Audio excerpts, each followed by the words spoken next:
Last week I was watching Love Actually, and this scene came on.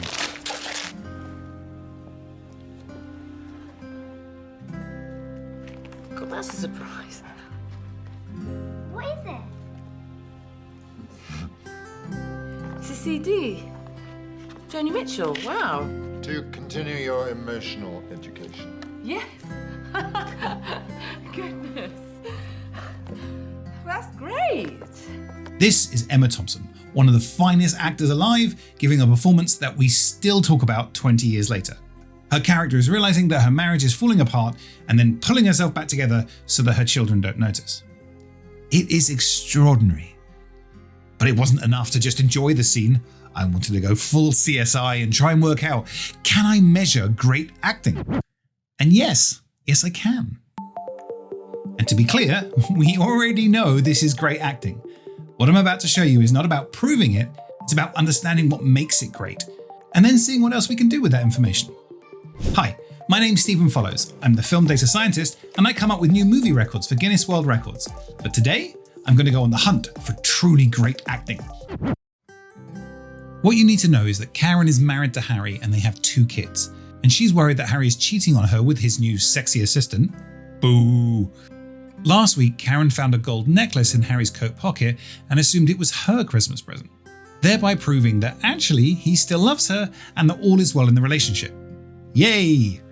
And then this scene starts to play and she realizes that the present was not for her and that he's lying to her and cheating on her.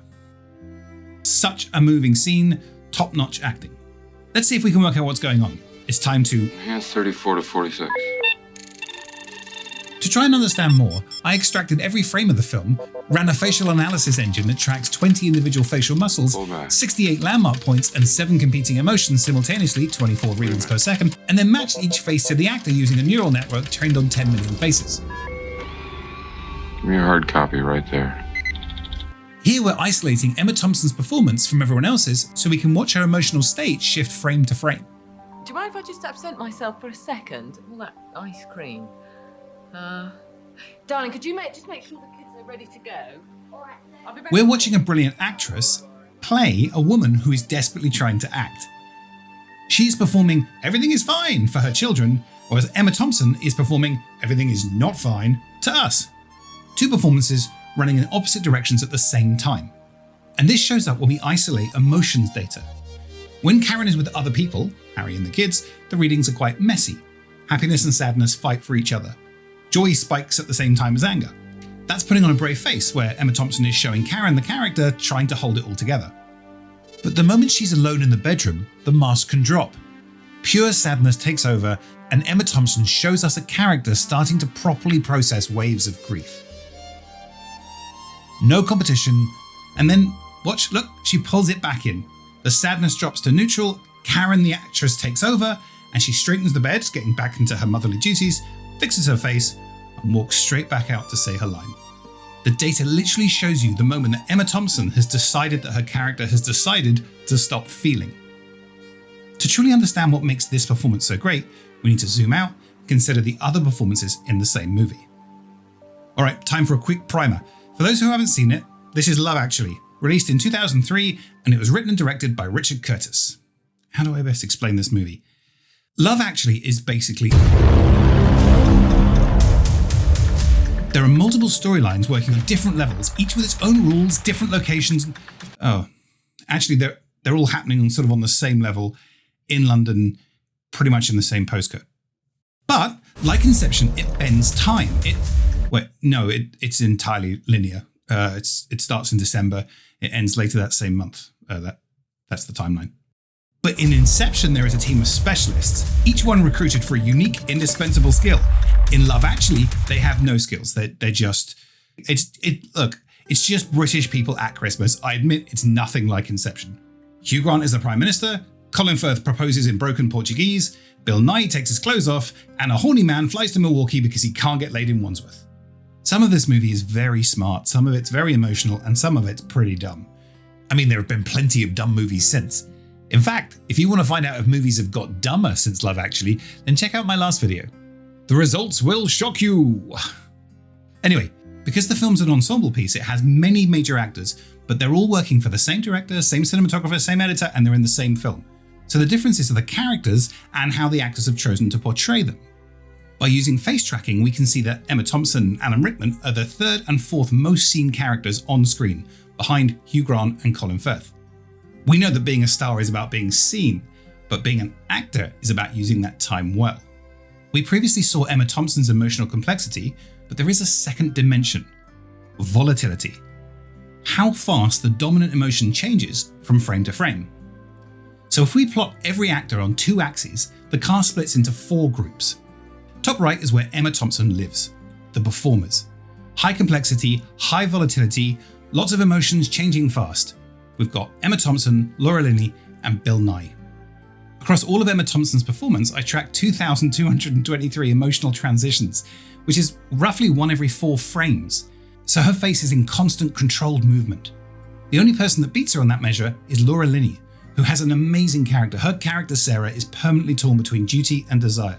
And that means her face never settles because her character can't. For what it's worth, she also says sorry more than any other character, despite having literally nothing to apologise for.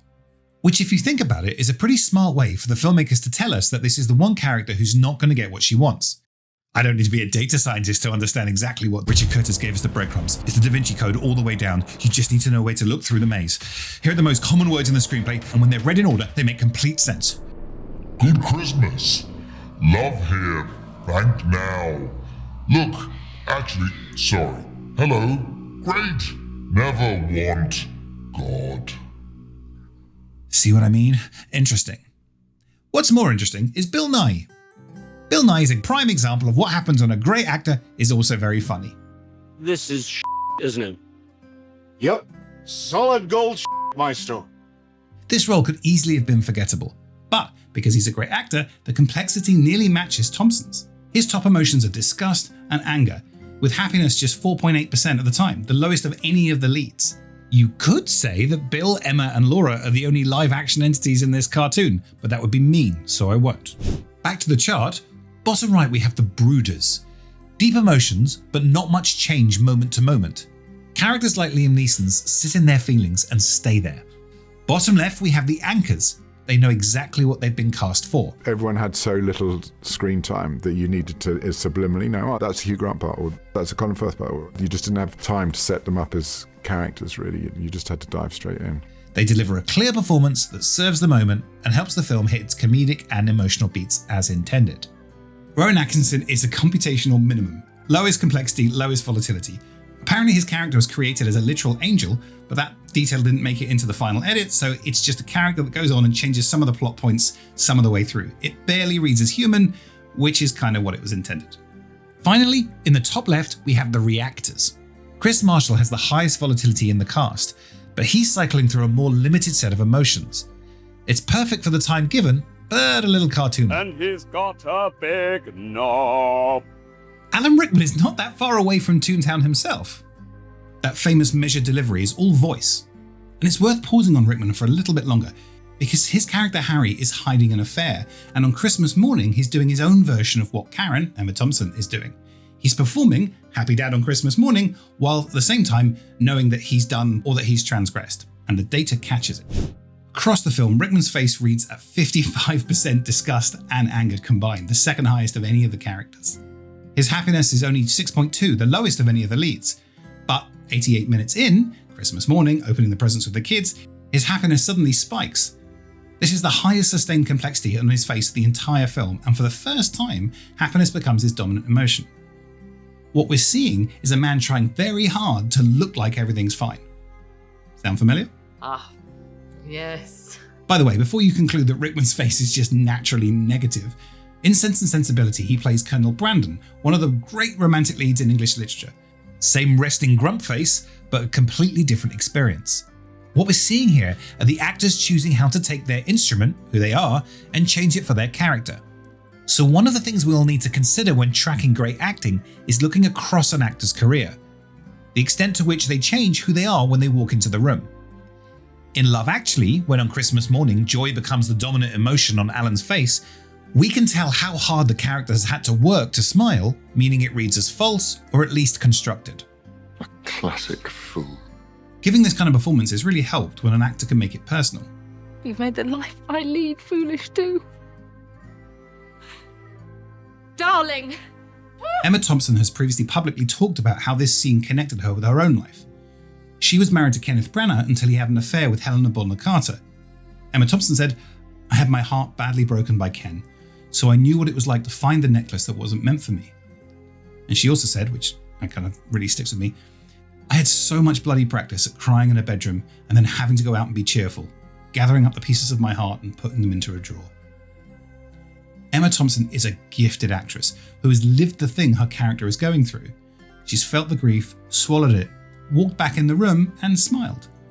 And Richard Curtis knew this. And that was an extraordinary day because I didn't have to do anything. You know, she actually was and is a genius, and we just put the camera, 3 different sizes, and she did what she did 9 times in a row. And I just remember thinking, I didn't have to say a word. In the edit, they let it breathe. Love Actually has just under 2,000 shots spread across 2 hours 15 minutes, meaning the average shot lasts for about 4 seconds. But not for everyone. Hugh Grant, the biggest star of the film, gets some of the fastest cutting, 3.4 seconds per shot. His storyline runs on pace and comic timing. Rowan Atkinson gets even faster, 2.3 seconds. His jewellery wrapping scene alone has 94 shots in 3 minutes. That's pure physical comedy, and it needs quick cuts to land the gags. At the other end of the spectrum, Laura Linney has 5.4 seconds per shot, and Emma Thompson 4.7. The 2 actors with the highest emotional complexity also get the longest shots. Curtis and his editor Nick Moore are giving the most complex performers more time with shots to do their work. They're not cutting away to reaction shots, they're not rescuing anyone with editing, they're just trusting the actor. Yeah, absolutely. Free as a bird, fire away. And the bedroom scene is an extreme case. 30 shots across 3.5 minutes, with the average shot length of 7 seconds, nearly double the film's average. If he had cut every 2 seconds the way he does in the comedy scenes, you'd lose all of that. Yeah, 34 to 46. At the end of the day, we know what a great performance is because we feel it. The data just provides some pretty graphs to show what's apparent.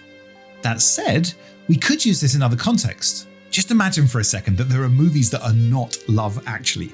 We could have a look at the same process and say, "What? Really? Oh my God!"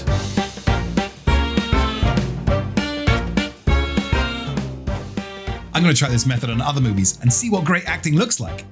Maybe we can discover who's the bestest actor of all time. That's going to take some research, so like and subscribe. You can join me on the journey, and in the meantime, check out some of my past videos, like this one on people saying I love you in movies. But most importantly, please, can everyone stop cheating on Emma Thompson, you absolute monsters?